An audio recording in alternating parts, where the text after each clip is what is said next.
Hey guys, I wanted to share with you five of the major religions and what they said about success. Surprise, surprise, they all say pretty much the same thing. I have a bunch of quotes here, one from each, and I wanted to share them with you so you can understand that once you know how success in the world works, I mean, this is ancient wisdom from a lot of people. Once you understand how success in the world works, you can be successful. Okay, so let's start with Islam. The most beloved deeds of Allah are those that are done regularly, even if they are small. Atomic Habits. Interesting. We see that Atomic Habits book, and it's almost like, maybe they got that from Muhammad. Okay? So the most beloved deeds of Allah are those that are done regularly, even if they are small. Okay? Pretty simple. Habits. Habits, habits, habits. Being focused on the little things that you can control. I put Judaism and Christianity in the same boat because this is a quote from Jesus, and generally he was Jewish, so I'm just going to put that in there. So he who is faithful in little will be faithful with much. All right? Talking about not only our habits here, but when you want to be successful in life, I want you to think about this. And this is something that I need to grow through. If I want to be successful in life, and let's just say I work at McDonald's, the behaviors that I exhibit at McDonald's or in the gym are the same behaviors that are going to take me from broke to successful. All right? Even though I work at McDonald's, do I take that job seriously? Do I show up on time? Am I the best employee that there is? Do I make sure that that is the best hamburger I can make? Do I make sure that the money in that register is counted accurately? Do I make sure that the doors are locked at night? All of those little things. So he who is faithful with little will be faithful in much. And the most beloved deeds of Allah are those that are done regularly, even if they are small. Think about that.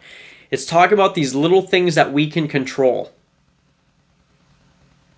And those lead us to be successful.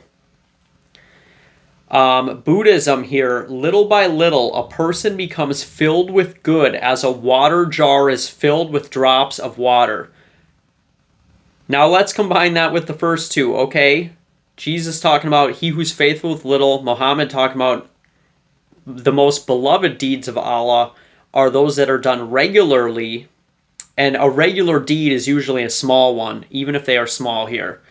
And so in combination with these two, we now have drops of water. Think about how small a drop of water is, but consistently fills up a barrel, fills up the jar, it says. So little by little, a person becomes filled with good as water jar is filled with drops of water. So while that may be talking about spiritual growth, I think it also applies to just success principles. When we use the word good here, good could be a good foundation for success. All right, let's talk about Hinduism. He who is faithful and devoted, who has subdued the senses and applies himself wholeheartedly to his work, attains knowledge. All right, so there was a couple things that stood out to me about this one that was a little bit different. He who has subdued the senses. And I think what that really is talking about specifically is those negative thoughts like, well, this is so little, it doesn't really matter. But when we subdue those senses and those thoughts, man, I could be doing bigger things.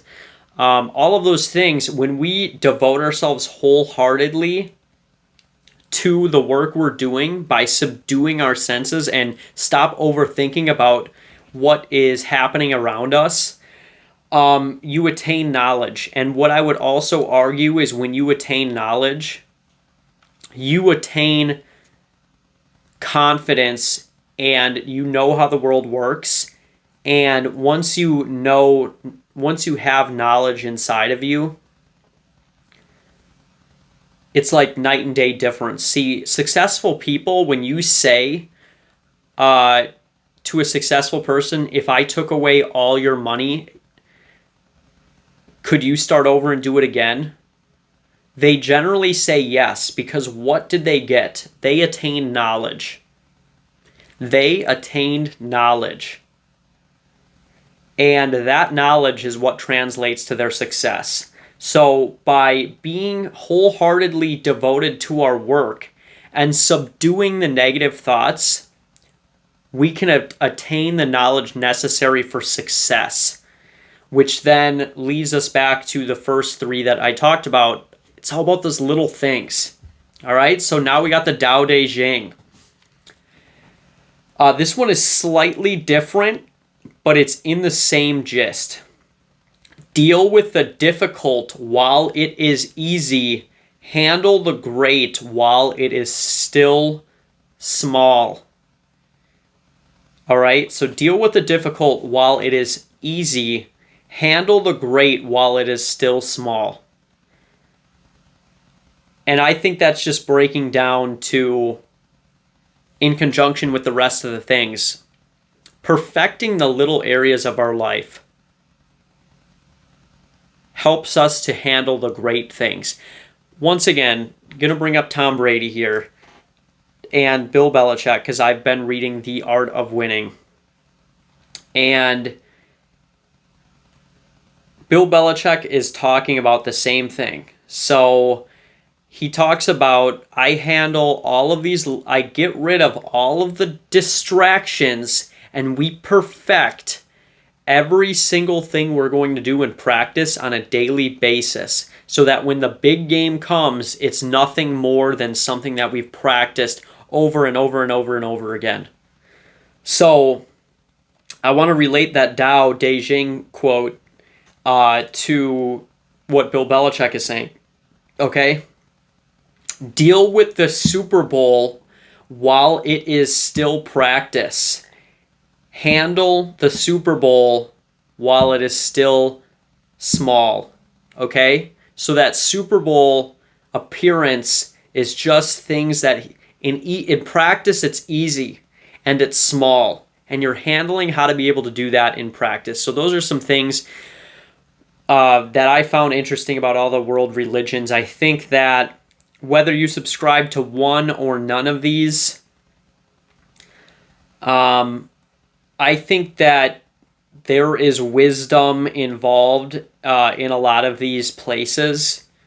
I sure think that they must know more than I do because of the longevity of their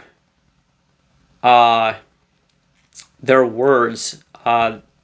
If you think about a lot of these things, they're all about 2,000 years old or longer, and they seem to have the principles of success, and they all seem to say something similar. So when I think about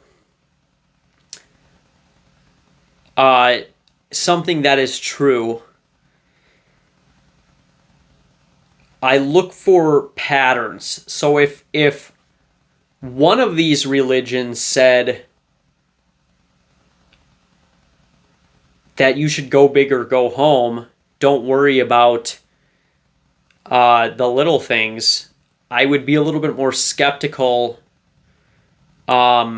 regarding that being true. But the thing is, multiple had different sayings, but all of these religions are now saying a very similar concept. So universally, the most logical conclusion I can come up with is that being diligent with little things, treating them as valuable and important things to handle, leads us to be successful. I think all of you watching this, whether you believe any of these religions or not, maybe you're an atheist, all of these religions are saying the same thing. So I'm not going to get into a debate about are these true or false religions. I'm just going to say, is this quote real?